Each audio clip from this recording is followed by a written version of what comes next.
In the early 1700s, America was simply a collection of 13 independent British colonies. Into this world, on January 17, 1706, was born Benjamin Franklin, destined to become one of the most recognized Americans of his era. His life would span over 80 years and witness the birth of a new nation. Josiah and Abiah Franklin, Josiah's second wife, lived in a small house in Boston. Benjamin was the 15th of 17 Franklin children. In his famous autobiography, Franklin described his father as an ingenious man who showed talent at drawing and music in addition to great mechanical ability. Franklin remembered his father as a wise man. He wrote, "His great excellence lay in sound understanding and solid judgment in prudential matters, both in private and public affairs." It was in this image that young Franklin would craft his own talents. Young Benjamin's formal schooling lasted only 2 years. He started grammar school at the age of 8, but soon his father needed Ben's help in the family candle-making business. Benjamin was a bright student and dreaded the work he was required to do in his father's shop. For 2 tedious years, Ben worked for his father. Meanwhile, he daydreamed of setting off for sea. Fearing that Ben just might choose the sea, his father apprenticed Ben at the age of 12 to older brother James, a Boston printer. Young Franklin immediately liked his new position and quickly decided to become a skilled printer. In his new job, he read during every spare moment and taught himself to be an excellent writer. When Ben was 15, brother James started the New England Courant, only the 4th newspaper to be published in the colonies. While many of James' friends wrote for the Courant, James refused to print anything written by Ben, saying he was too young. Ben had been diligent in his self-studies of writing and debate. James's refusal to allow him to contribute to the newspaper only challenged Benjamin. Under the pen name Silence Dogood, he anonymously submitted letters to the New England Courant. Unaware of the author's identity, James printed the letters. Readers, including James, enjoyed the humor and intelligence of the letters. He poked fun at everyday topics: women's fashions, poetry, courtship, clergy, and politicians. In one do-good letter, he proposed that it was quite unfair that women of the times were not allowed a formal education. "Shall we upbraid women with folly, when 'tis only the error of this inhumane custom that hindered them being made wise?" Readers chuckled and wondered who Silence Dogood was, supposing that she was an old widow lady. Ben quietly stood by and smiled. Eventually, Ben revealed to James that he was Silence Dogood. While others were impressed, James was greatly displeased and considered Ben a show-off. Arguments followed, and James even beat Ben. By 1723, the situation had become unbearable for the younger Franklin. He asked James for permission to work elsewhere, but James would not allow it. So Benjamin ran away to New York. However, employment as a printer was difficult to find in New York. Acquaintances encouraged Ben to travel on to Philadelphia. Work would be easier to find there. In his autobiography, he described his arrival in Philadelphia. "I was dirty from my journey. I was fatigued with traveling, rowing, and want of rest. I was hungry." He had filled his pockets with his extra clothing and shoved under his arm 3 biscuits he was able to obtain from a baker. Ben walked through the streets of Philadelphia lonely, penniless, and as he wrote, awkward and ridiculous, but remembered passing a young woman who was amused with his appearance. She was Deborah Reed, who years later would become his wife. Soon Ben found employment with a local printer. He was thankful for the work, but not impressed with the talent of the printer. In an attempt to secure his trade, he moved briefly to London in 1724. 2 years later, he returned to Philadelphia and renewed his friendships and business contacts in the community. He was able to seize various opportunities to become owner of his own print shop. His sense of community was growing as well. In 1727, he founded a discussion group called the Junto. The book sharing of the group members led to the formation of the first lending library in the country in 1731. By 1730, he was a busy printer and was married to Deborah Reed. He adored Deborah and was thankful that the woman he had once shunned during his youthful adventures would marry him. Of Deborah he wrote, "Frugality is an enriching virtue, a virtue I never could acquire in myself, but I was once lucky enough to find it in a wife who thereby became a fortune to me." They were married for 44 years and had 3 children. William, a son from Deborah's previous marriage, Francis, who died at the age of 4 from smallpox, and a daughter named Sarah, who was fondly called Sally. His business enterprises grew to include the publishing of the Pennsylvania Gazette in 1729, which he wrote virtually by himself. In addition, the Pennsylvania Assembly selected him to print their laws and speeches. Benjamin Franklin was well on the road to financial security and increasing prominence in his community. Known for his ability to write in a humorous but concise and meaningful manner, it was in 1732 that he started to publish the immensely popular Poor Richard's Almanac. Readers smiled and laughed at his witty statements. 3 may keep a secret if 2 of them are dead. Necessity never made a good bargain. Many of Poor Richard's aphorisms have endured the hundreds of years since they were written. Early to bed, early to rise makes a man healthy, wealthy, and wise. A word to the wise is enough. People admired the wisdom of these succinct thoughts. Lost time is never found again. God helps them that help themselves. When the well is dry, we know the worth of water. Poor Richard also found international fame for Franklin. It was published in France as Bonhomme Richard. Poor Richard's Almanac became a bestseller, selling 10,000 copies a year, and was published for 25 years, becoming a Pennsylvania institution that all the citizens looked forward to reading. Franklin was an extremely self-disciplined man who enjoyed the challenge of looking at a situation and organizing a solution. When Ben noted that Philadelphia had no firemen and that buildings were needlessly burning down, he set a goal to create a full-time fire department. So he wrote about the situation in his newspaper. Soon the city had more than enough support to found the Union Fire Company and make Philadelphia one of the safest cities in the world. In 1736, he became even more involved in public affairs of Philadelphia when he was appointed clerk of the Pennsylvania Assembly. The next year, he took a position as city deputy postmaster. He worked painstakingly to improve local mail delivery. Ever industrious, he also managed to find time to devise a method to correct the excessive smoking of chimneys that caused too many fires. He invented the Franklin stove, which furnished greater heat with a reduced use of fuel. By 1748, he was able to retire from his printing business and to happily focus his attention on his other interests, such as his famous experiments with electricity. His book, Experiments and Observations on Electricity, was published in London in 1751. He now had more free time to pursue additional testing, and in 1752 conducted his memorable kite experiment. While flying a kite in a storm with his son William, he proved that lightning was an electrical discharge. The kite had a metal point on it, and when lightning struck, it sent a spark to a key that Franklin had attached to the cotton string. Luckily, Franklin was not hit by a large bolt of lightning, otherwise he might have been killed. Franklin further noted that lightning often hit houses, causing a fire. Through his experiments, he invented the lightning rod to attract and absorb the electrical shocks.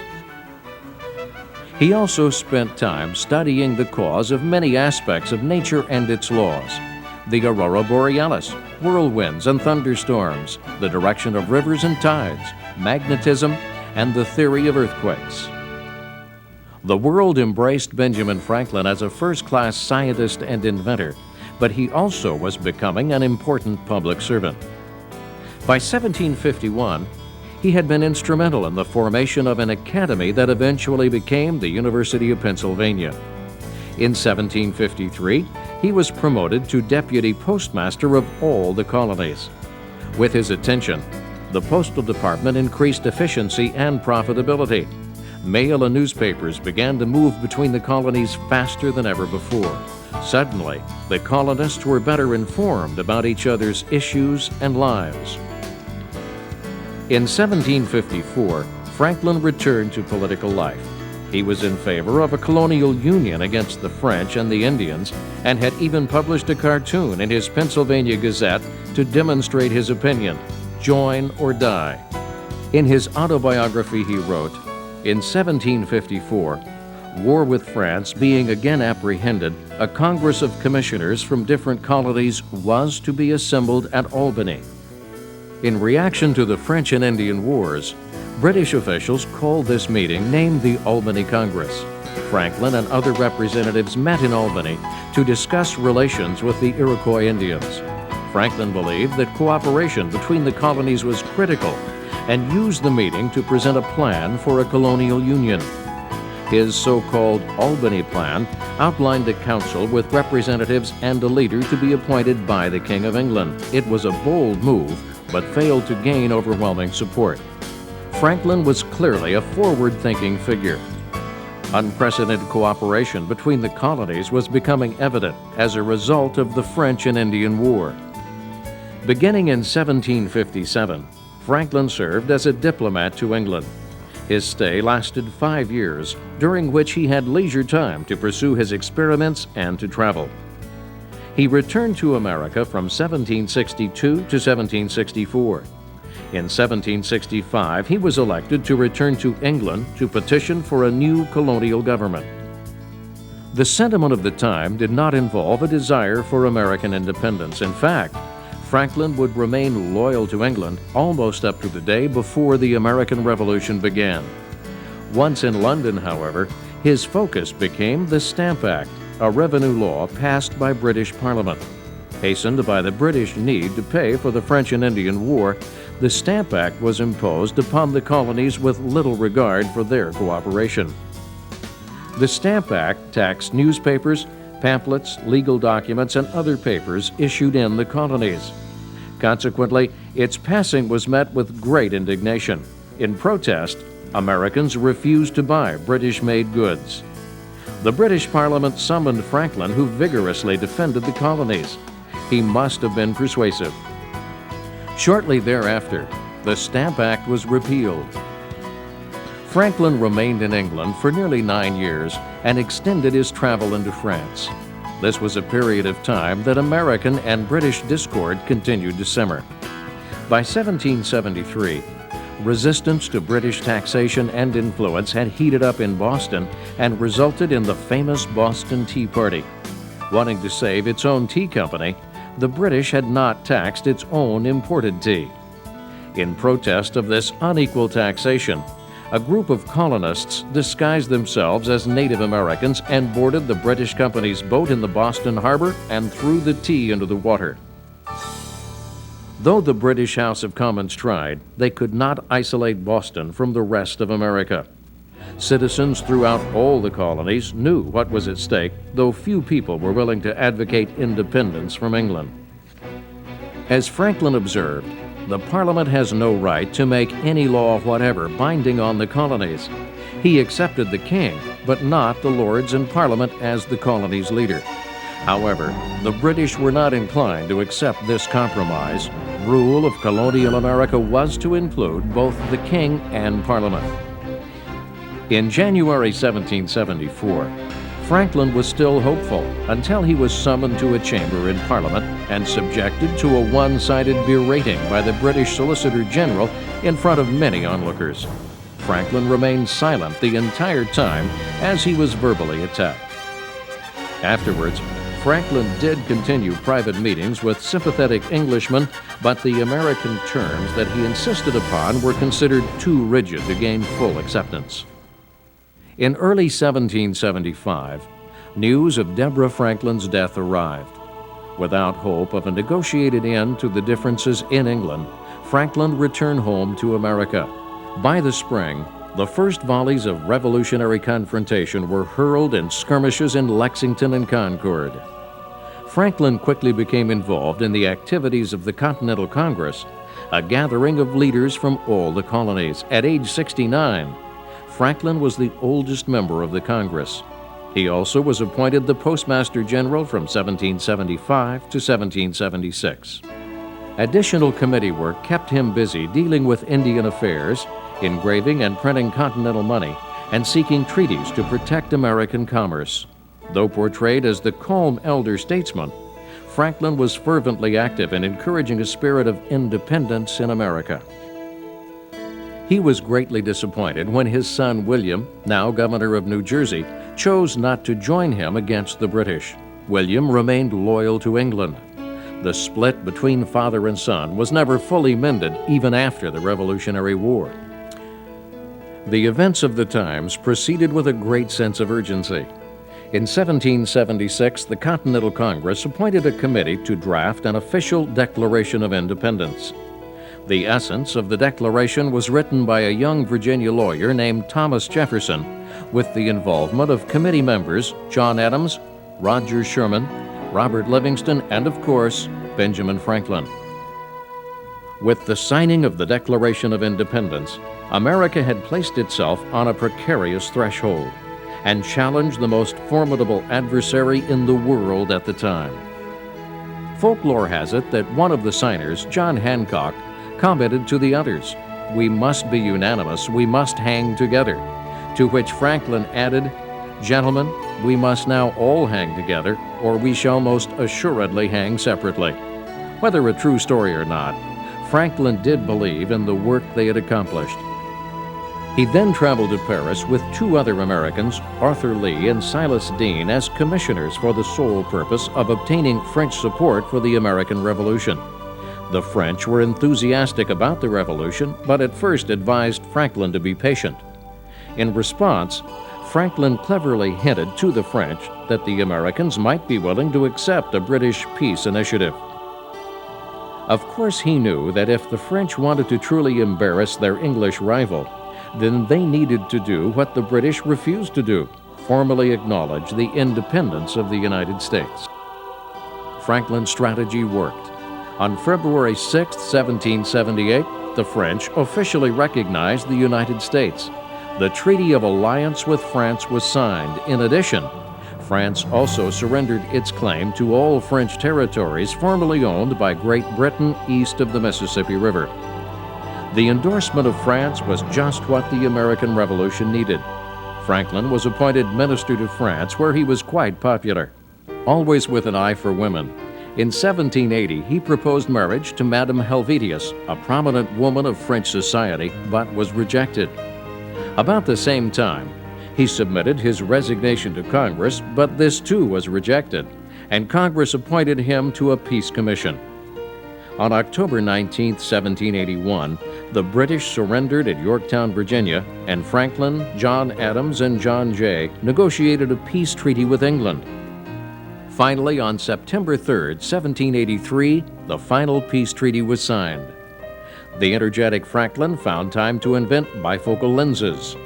Bifocal lenses were able to give the wearer correction for two distinct distances in the same lens. He also found time to negotiate treaties with other European countries and solidify America's political image in the eyes of the world. Franklin returned home to Philadelphia again in 1785 to live with his daughter and her children. He was now 79 years old, world famous with a list of accomplishments and experiences that few others could fully imagine. But his contributions were far from over. In May 1787, 55 delegates convened for the Constitutional Convention.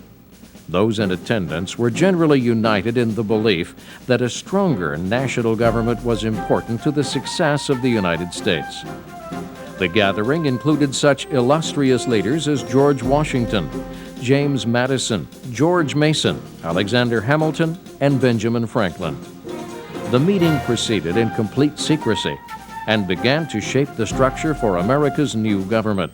Franklin was clearly the wise elder statesman in attendance. Regarding the choosing of the first president of the United States, Franklin noted to the convention, "The first man put at the helm will be a good one. Nobody knows what sort may come afterwards." Though frail and elderly, Franklin's interjections and influences on the Constitution were numerous. For lengthier speeches, he would have his fellow Pennsylvanian, James Wilson, read his words.